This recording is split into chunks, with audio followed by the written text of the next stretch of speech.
And with us today, we have, as I said, Gabrielle Lassard, Senior Policy Attorney with the National Immigration Law Center. Thank you so much for joining us, Gabrielle. Thank you. And either Esther or Sonia is going to be advancing my slides. So you can go ahead and start that now. I'm about to pull those up. Okay.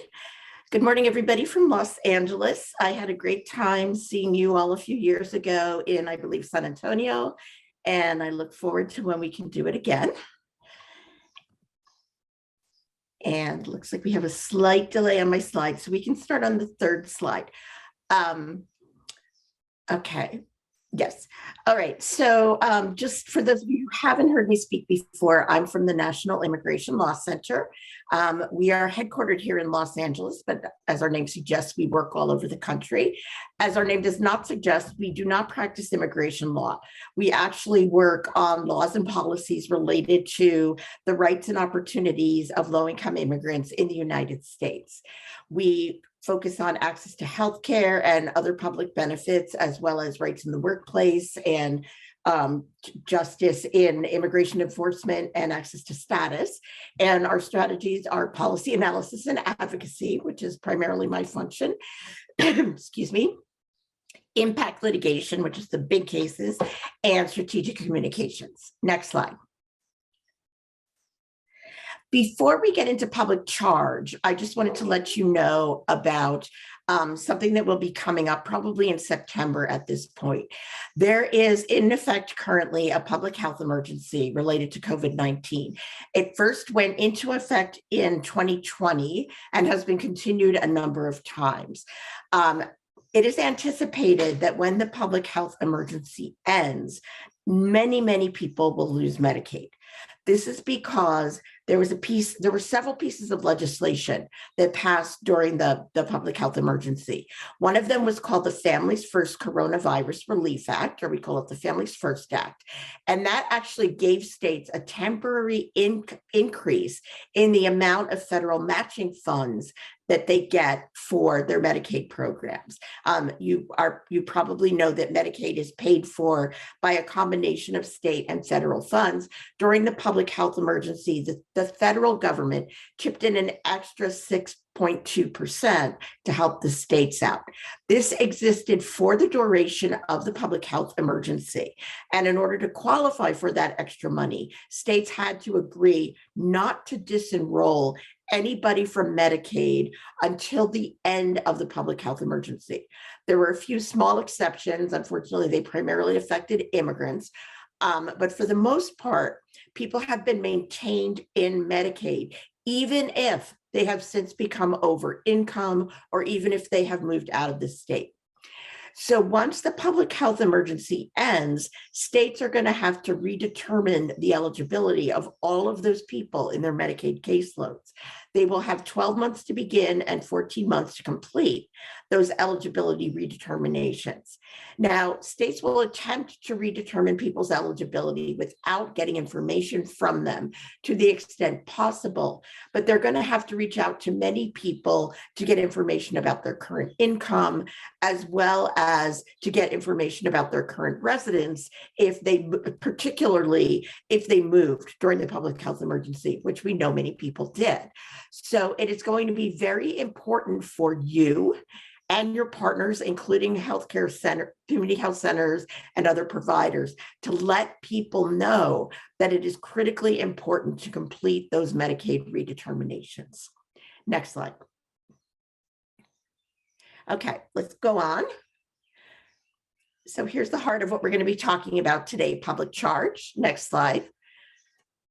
This very old image reflects the fact that public charge has been part of immigration law since 1882. And, during that time, immigration was mostly European.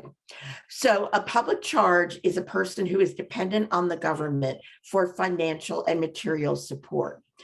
Whether a person is likely to become a public charge is assessed what we call prospectively as lawyers, which means looking into the future. So that likelihood is assessed at 2 points in the person's immigration journey. The first is when they apply to come to the United States or get a visa at a consulate outside the country. And that is actually done by the State Department. And then when they apply to become a lawful permanent resident, which we call LPR, this is also often referred to as getting a green card. That process can take place either inside or outside the United States. Many family-based immigrants actually get their LPR status before they come to the country.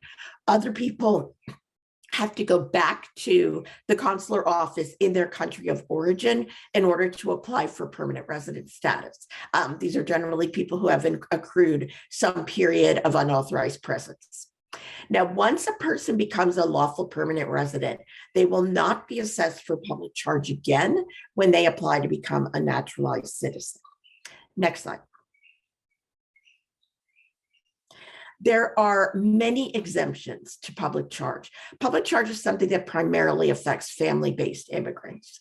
Many categories of immigrants are actually exempt, and these are primarily people, well, these are in general, people who are able to come to or remain in the country for humanitarian purposes. So that includes refugees, people who've been granted asylum, survivors of serious crimes, including people who are victims of human trafficking who apply for or who have a T visa, other crimes who are apply for or have a U visa, and self-petitioners under the Violence Against Women Act. People who are applying for, registering for, or renewing temporary protected status, and then people who are considered to be human Haitian entrants under either the Human Adjustment Act or the Haitian Refugee Immigration Fairness Act, HARIFA, people granted special immigrant juvenile status. There are other exemptions which can be accessed at that link, which you will be able to get when you receive a copy of the slides. Next slide. So public charge, as I mentioned, has been part of federal immigration law since the late 1800s. We kind of continued along like that for a very long time until the 1996 welfare and immigration laws happened, which greatly restricted people's eligibility for public benefits, as well as expanding the definition, but not the actual meaning of public charge. So that resulted in a chilling effect that prevented people from accessing benefits. So after a lot of advocacy, in 1999, the Immigration and Naturalization Service, the INS, which was the predecessor to the Department of Homeland Security, issued interim field guidance that is actually the current public charge policy. Now, we went along for about 20 years with that 1999 guidance until 2018, when, as you all remember, the Department of Homeland Security issued proposed regulations that greatly expanded the meaning and application of public charge in ways that would have significantly limited the ability for people from the Southern Hemisphere and other regions of the country to come to the United States. Those regulations were finalized in 2019, and numerous legal challenges followed. The Department of Homeland Security withdrew those regulations effective March 9th, 2021, recognizing that a court in Illinois had vacated, meaning like disappeared, those 2019 regulations. Next slide. So where are we today? In August of 2021, the Department of Homeland Security published an advance notice of rulemaking. This was actually a really unusual step. It's not required, but it was a way for them to get information from the public about what should be in the public charge regulations. In February, they issued a notice of proposed rulemaking. This is typically the first step in the process of developing federal regulations. There is a federal law called the Administrative Procedure Act that requires the Department of Homeland Security to accept comments on any significant proposed rule. That comment period ended April 25th. only 233 comments were received, including a sign-on comment from the Protecting Immigrant Families Coalition, which you may be familiar with, which received over 1,000 comments. Now, contrast that with the over 200,000 comments submitted on the 2018 rule. We consider this a goal achieved because we wanted to minimize the number of comments and keep them to detailed substantive comments in order to not delay the publication of the final rule.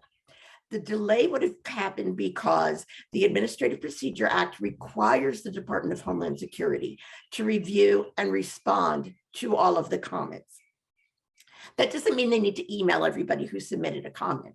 The responses are published as a preamble to the final rule.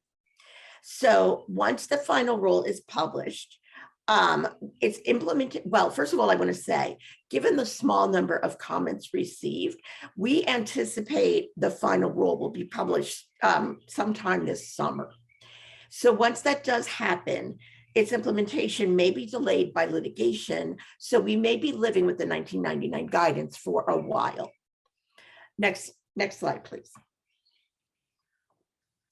Okay, so the 1999 guidance, as a reminder, again, is the current policy, and it says that a public charge is a person who is primarily dependent on the government for subsistence, as demonstrated by either the receipt of public cash assistance for income maintenance or institutionalization for long-term care at government expense.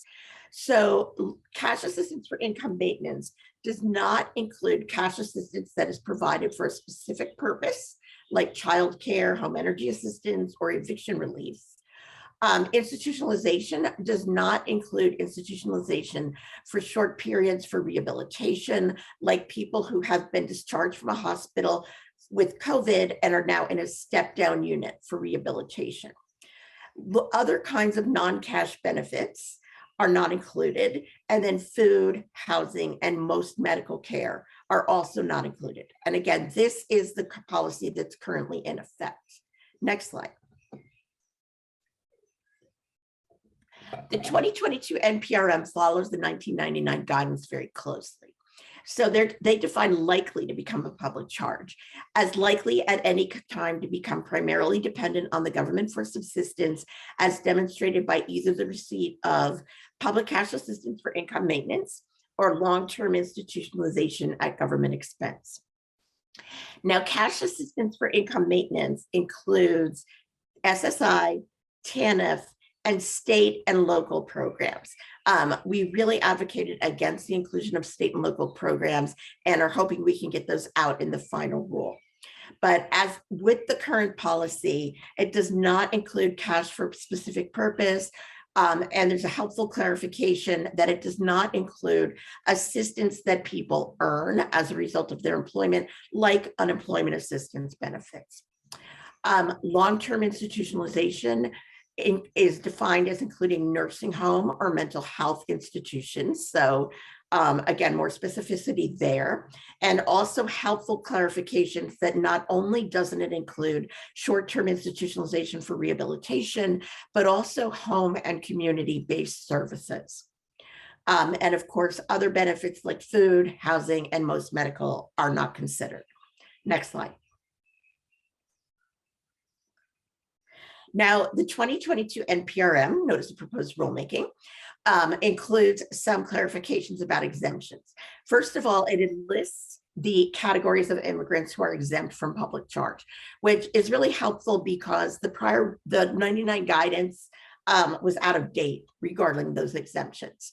It also clarifies that benefits that a person received while they are in an exempt category are not considered. So if, for example, a person has a T visa for victims of trafficking and they're receiving assistance, as they should be, with that visa, but then because of the long delays in processing, they decide to adjust through a family member, which is a non-exempt pathway, the benefits they received while they were in that T status will not be considered in their application for adjustment to LPR status.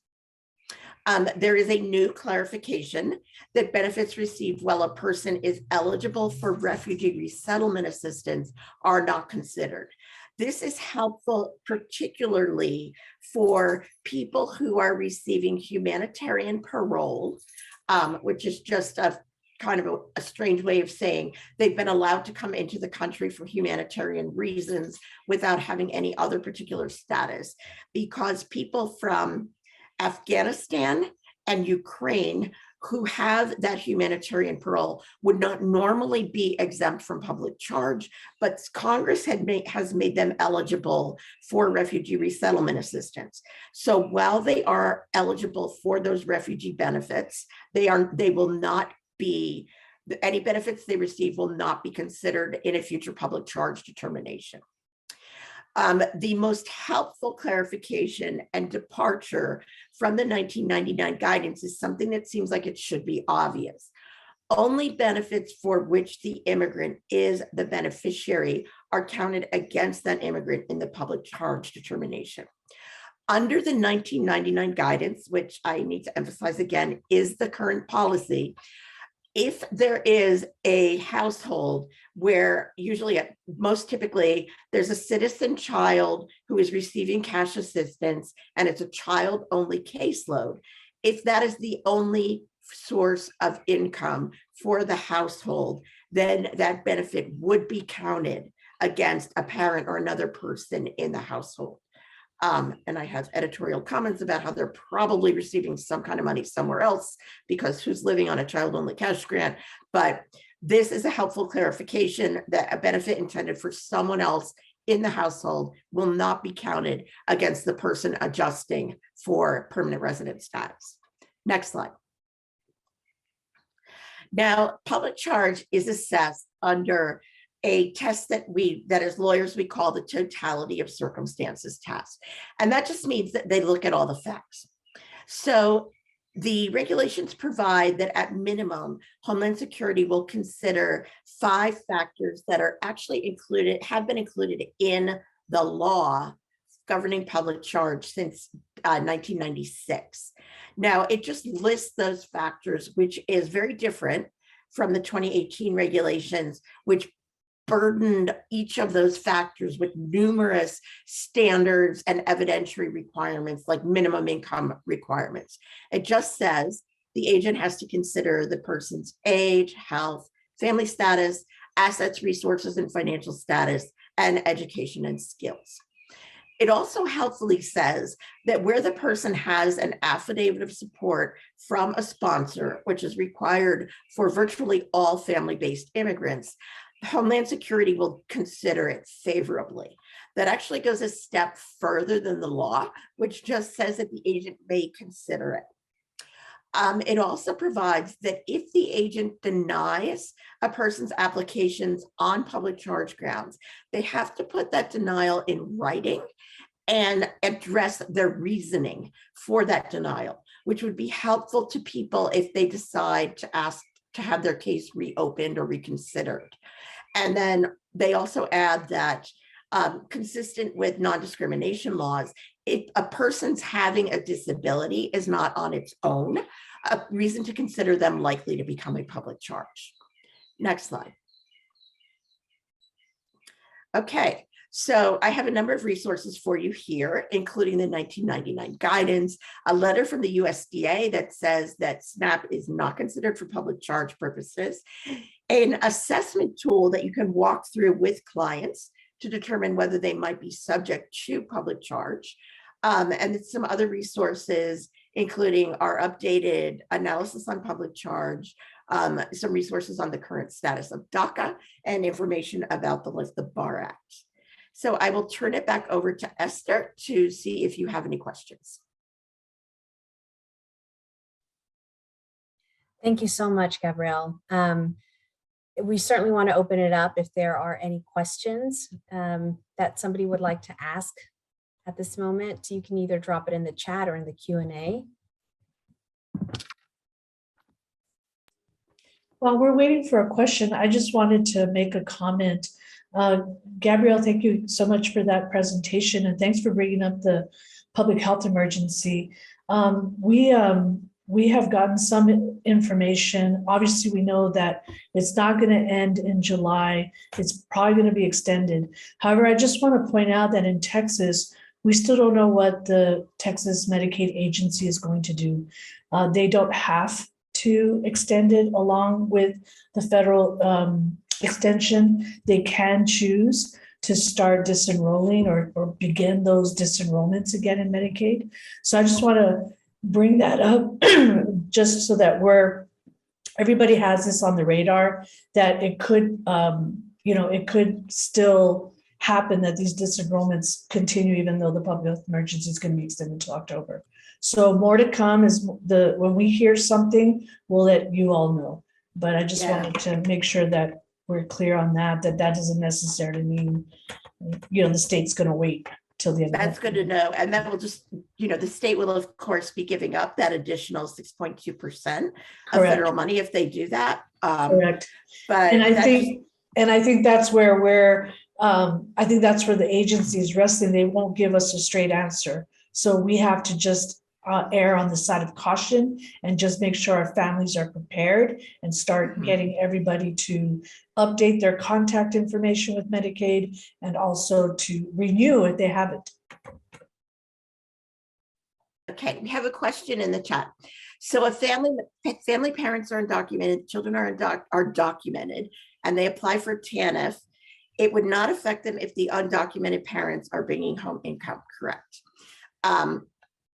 Just to take a step back and remember that public charge is an issue when the person is adjusting to become a lawful permanent resident, which unfortunately most undocumented people do not currently have a pathway to do. But let's say that they do. The child has turned 20. They have an older child from a previous marriage who has turned 21, who is now able to sponsor the parent. So that parent is applying for LPR status. Currently, under the 1999 guidance, if there is no other source of income in the household, a child-only TANF or other cash assistance for income maintenance benefit would be considered as being received by the parent. Now, if the parent is working and they can reflect that they have that income, then it wouldn't be considered against them. But, of course, in undocumented households, it's very difficult to be able to provide information to verify that income. Once the new regulations go into effect, assuming that provision doesn't change, then the child-only cash grant would not be counted against the adults. And once the final regulations are published, we will be doing numerous webinars through the Protecting Immigrant Families campaign. If we need to, we'll come back and talk to you all again, but we'll let you know when that happens.